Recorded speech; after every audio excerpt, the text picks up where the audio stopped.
Beloved, hear this truth: you have been searching, striving, and knocking on doors that were never meant to open, because the treasure you seek is already within you. You think you need a job, a position, or someone's approval to prosper, but the Spirit whispers, the lottery is already yours. Do you not see? Life is not about waiting for chance. It is about awakening to what has already been given. Your inheritance is not in the hands of employers, not in the systems of the world, not in luck, but in the divine promise that you are the heir of abundance. When you believe, when you assume the feeling of already possessing the blessing, the outer world has no choice but to rearrange itself. Stop chasing shadows. Stop begging life to give you what God has already placed in your hands. Every desire in your heart is evidence of what already belongs to you. To desire is to remember. Remember what your soul has already chosen. This is why you must walk in boldness, not fear. The universe cannot deny the one who lives, as though the promise is already fulfilled. So do not cry out for opportunities. Do not beg for doors to open. The door has already been unlocked, the prize already claimed, the victory already won. The lottery ticket is not in your pocket, it is in your consciousness. Claim it. Live it. Walk as though you are already crowned with favor, and watch as the world reveals what has always been yours. You already possess abundance, though many live as if they are empty, waiting for life to hand them something new. The truth is, nothing is missing from you. Everything you long for, everything you imagine, already exists within your consciousness. When you open your eyes each morning, you stand as a vessel of infinite supply. It is not that you must chase money, opportunities, or recognition. It is that you must awaken to what has been given to you before the foundation of the world. Abundance is not measured by numbers in a bank account or the title on your desk. It is measured by the fullness of life flowing through you, the richness of your imagination, the strength of your faith, and the certainty that you are already complete. The mistake most make is to believe they are lacking, and in that belief, they chase endlessly. But chasing only affirms that you do not have. You run after a dream that feels far away, and in doing so, you keep it far. But when you turn inward and rest in the awareness that it is already yours, the dream is no longer distant. It is present, alive, and inevitable. The one who lives from lack will always see doors closed, but the one who lives from fullness will see doors opening without effort. Abundance is a state of consciousness, not a destination you reach. Every desire you carry is not a sign of emptiness, but a sign of remembrance. You remember, even faintly, that this is already a part of you. If you desire love, it is because love is within you. If you desire wealth, it is because wealth has already been written into your story. If you desire freedom, it is because your soul already knows the taste of it. Nothing you seek is foreign. It is your own reflection calling you higher.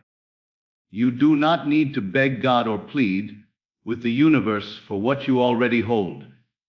You need only assume the position of ownership. Walk as though your prayers are answered. Breathe as though your victory is secured. Move as though every promise has unfolded. Life will mirror that posture back to you. The river of abundance has never stopped flowing. It is waiting for you to step into its current. The moment you believe, the moment you see yourself as already crowned with plenty, is the moment the outer world begins to rearrange itself in harmony with the truth you carry inside. Desire is proof of ownership, though most people misunderstand it as a sign of lack. When you feel a deep longing for something, it is not life mocking you by showing you what you do not have. It is life reminding you of what is already yours. Every true desire arises from within, and nothing can stir within you that is not already possible for you. You cannot desire what does not belong to you. Just as a seed carries the blueprint of the tree it is meant to become, your desire carries the evidence of fulfillment. It is not wishful thinking, but a whisper from eternity saying, "This has already been granted." When you desire a home, a career, love, or freedom, it is not because these things are absent, but because they are waiting for you to align with them. The desire itself is the signal, the sign that the reality already exists and is reaching out to you. The very feeling of wanting is not emptiness, but a spark of remembrance. It is your soul recognizing its own inheritance. The reason the desire feels so alive is because it is already connected to its fulfillment. The bridge between longing and possession is belief. Doubt, fear, and striving arise only when you think desire means you are lacking. But if you shift your perception and see desire as proof that the thing is already yours, you no longer chase, you no longer beg, you no longer live in anxiety. Instead, you assume the posture of ownership. You let your mind and body rest in the state of already having it, and from that state, the world begins to shape itself accordingly. Just as the seed cannot question whether it will grow, your desire cannot question its fulfillment. It is simply unfolding in time. This is why some desires burn brighter than others. They are not random wishes, but the deepest echoes of what your soul already knows is yours. You would not even be capable of longing for them if they did not belong to you. What you call desire is really memory, the memory of a future already secured. To honor your desire is to honor your destiny. To trust it is to walk into ownership. And once you live in the awareness that your longing is proof, you stop searching and start embodying the truth that what you seek is already within your grasp. Consciousness creates reality, and everything you experience in life is a direct reflection of the state you consistently dwell in. What you see in the outer world is not separate from you. It is an expression of the thoughts, beliefs, and feelings you carry within. The world is a mirror, showing you what you have accepted as true in your inner being. When you live in fear, fear finds its way into your circumstances. When you live in faith, faith produces opportunities, blessings, and open doors. Nothing appears in your life without first being born in the imagination of your mind and the conviction of your heart. This is why some people seem to walk effortlessly in success while others struggle. It is not luck, nor is it fate. It is consciousness. The one who assumes they are favored, blessed, and capable will naturally see life respond with favor, blessing, and provision. The one who assumes they are limited, overlooked, or unworthy will encounter circumstances that reinforce those beliefs. Reality bends itself to the state you occupy, and it has no choice but to do so. You are not at the mercy of chance, for the power that shapes your future lives inside of you. Every creation begins first as an invisible state. A house is first imagined before it is built. A song is first heard in the inner ear before it is sung. A destiny is first embraced in the heart before it unfolds in the world. If you want to change your life, you must first change the inner story you tell yourself every day.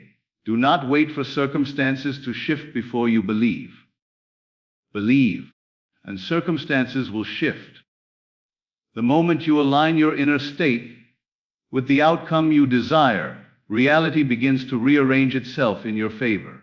Opportunities appear, people show up, doors open, and coincidences align, because they are all drawn by the magnetic force of your consciousness. To doubt this is to surrender your creative power. To embrace it is to step into your role as the author of your own life.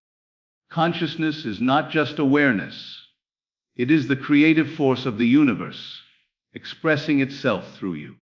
Whatever you dare to hold within with conviction, you will see reflected without in due time. Stop chasing shadows, for they will never give you what you truly seek. Shadows are the illusions of fulfillment, things that appear to promise security, success, or happiness but leave you empty once you catch them. Many run after jobs, titles, approval, or wealth, believing these external forms will complete them. Yet the moment one is grasped, another appears, and the chase begins again. Life becomes a cycle of running after what looks real but fades as soon as you touch it. Shadows cannot give substance, because substance is already within you. To chase a shadow is to believe that your good is outside of yourself, dependent on people, circumstances, or opportunities. You look outward for what can only be found inward. This is why even those who achieve great things sometimes still feel unfulfilled. They mistook the shadow for the source. True abundance, true peace, and true fulfillment are not earned from the world. They are expressed through consciousness. When you know who you are, when you rest in the awareness that you already hold the fullness of life within, you no longer run after appearances. Instead, appearances begin to run after you. The world is a mirror, reflecting the state you occupy. If you dwell in lack, you will see endless shadows to chase, each promising relief but offering none. If you dwell in wholeness, life will naturally reveal evidence of that wholeness. The things you once chased now appear without strain, because you are no longer a beggar but an owner. Ownership is not about possession of objects. It is about the posture of the soul that knows it is complete. From this place, opportunities, relationships, and resources flow easily, without the exhausting pursuit that shadows demand. The danger of chasing shadows is that it blinds you to the treasure you already carry. You overlook the richness of your own imagination, the creative power of your faith, and the authority you hold over your reality. To stop chasing is not to stop desiring, but to stop searching for fulfillment in what is hollow. Desire is real, shadows are not. When you cease running after the illusion, and instead turn inward to embrace the truth, life becomes effortless. The very things you once chased begin to take shape in your reality, not as shadows but as substance, not as fleeting images, but as lasting truth. Faith is the key, for without it, every door remains locked, no matter how hard you push. Faith is not mere hope, nor is it blind wishing. It is the inner knowing that what you have believed is already yours, even before any evidence appears. Faith does not wait for proof. It creates the proof. It is the invisible hand that turns the unseen into the seen, the imagined into the experienced, and the promised into the manifested. Without faith, desire remains an echo. With faith, desire becomes reality. Many spend their lives asking, waiting, and wondering why nothing changes. The truth is, they have not yet stepped into faith. They may say the words of belief, but inwardly, doubt and fear still rule. Faith requires conviction, the unwavering decision to live as though the promise is already fulfilled. It is walking in confidence when circumstances look the opposite. It is holding your head high when the world whispers defeat. It is daring to smile when nothing around you seems to justify joy. Faith is not moved by appearances, for it knows appearances must eventually bow to the unseen reality carried within. Every great achievement, every transformation, every breakthrough begins with faith. A person who believes in their vision will see ways made where others see walls. A soul anchored in faith does not chase or beg. It simply receives because it already knows the gift is given. Life rearranges itself to accommodate the one who lives in certainty.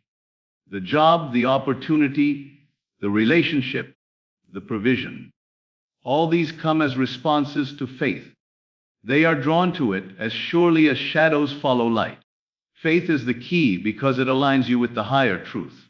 When you say within yourself, "It is done," and refuse to be shaken, you unlock doors that others cannot even see. You open paths that seem impossible, not because the path wasn't there, but because it required faith to reveal it. Fear imprisons, doubt delays, but faith unlocks. It allows you to step forward even when the way is hidden, knowing that the ground will appear beneath your feet. To live without faith is to remain outside the door of your destiny. To live with faith is to carry the master key that opens every promise already waiting for you. The lottery is spiritual, not physical. And to understand this truth is to be set free from the endless pursuit of chance. People spend their lives chasing numbers, waiting for luck, hoping for the one event that will change everything. Yet the true lottery is not found in tickets, drawings, or worldly systems. It is found in the awareness of who you are and what already belongs to you. The greatest prize is not won by chance, but awakened by consciousness. To believe that your abundance is determined by luck is to live as a beggar, but to know that your inheritance is already secured in spirit is to live as an heir. Every soul has already been given the winning ticket. It is the knowledge that you are not separate from the source of all supply. The outer world is only a reflection, a shadow of the abundance you hold within. While some wait for fortune to strike, those who understand the spiritual lottery walk in certainty, living as though the treasure is already theirs, and because of that, life responds. What you claim inwardly is what you collect outwardly. The jackpot is not numbers aligning on a screen, but your faith aligning with divine truth. When you grasp that the lottery is spiritual, you stop striving for sudden windfalls and begin resting in constant flow. Money, opportunities, and blessings become byproducts of your inner state, rather than rare miracles. The one who knows they already hold the prize does not anxiously search for it, they embody it. And as they embody it, life mirrors that embodiment with abundance. The physical is only a stage on which the spiritual reveals itself. This is why many who win physical lotteries often lose everything, because the inner consciousness of wealth was never present. Without the spiritual awareness of abundance, no external gain can last. But the one who carries the spiritual ticket can never lose, because their source is not a fleeting chance, but an eternal supply. The true lottery is not about sudden riches, but about living in alignment with the truth that all things are already yours. To awaken to this is to realize you have already won.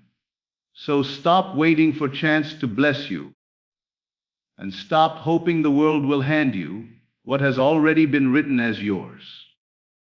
You carry the winning ticket in your consciousness, and no system of man can take it away.